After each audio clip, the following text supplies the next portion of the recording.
हा आनंदाचा सोहळा बाळाच्या दोन्ही आजींच्या फुगडीने आपण सुरू करणार आहोत. तो राहिले फुगडी. आजी दोन्ही बाळाच्या जमत नसेल तर आपण केवळ ऍक्शन घेणार आहोत.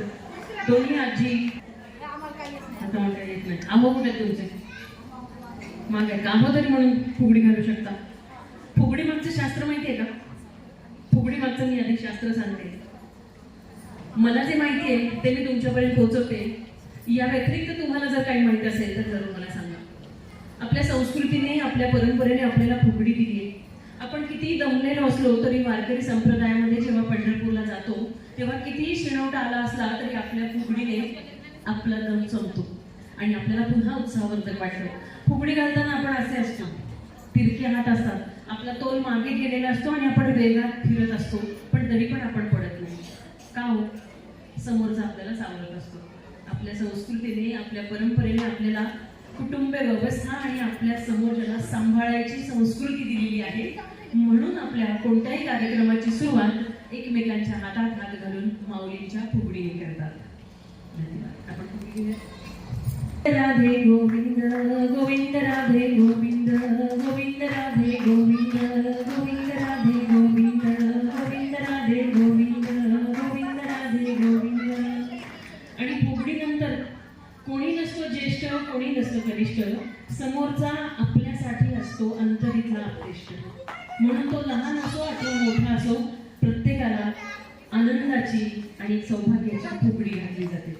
चला, आत्या, मावशी, काकी, मामी, गोविंद राधे गोविंद गोविंद राधे गोविंद गोविंद राधे गोविंद. चला, मामी गोविंद गोविंद राधे गोविंद. रामकृष्ण हरी म्हणत आपण पंढरीला जातो. राम तारणार आहे, कृष्ण पालन करणार आहे, तर हरी सगळ्या गोष्टींचं हरण करणार आहे. आणि जगातला किंवा आपल्या 33 कोटी देवांपैकी एकमेव देव आहे हरी विठ्ठल पांडुरंग, ज्याच्या हातात कोणताही आयुध नाहीये. म्हणून अशा सगळ्या देवांची कृपा आपल्यावर व्हावी यासाठी आपण रामकृष्ण हरी एकमेकांना म्हणत असतो.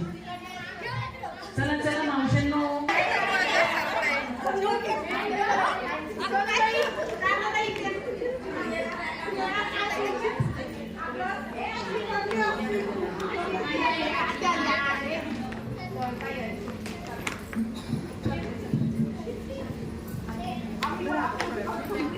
बघा, गेम खेळायला या म्हटलं असतं ना तर त्या हॅलो हॅलो करत ते म्हणून खेळायला असतं.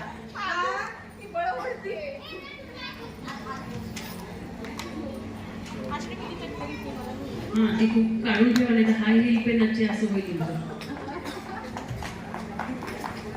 गोविंद राधे गोविंद गोविंद राधे गोविंद गोविंद राधे गोविंद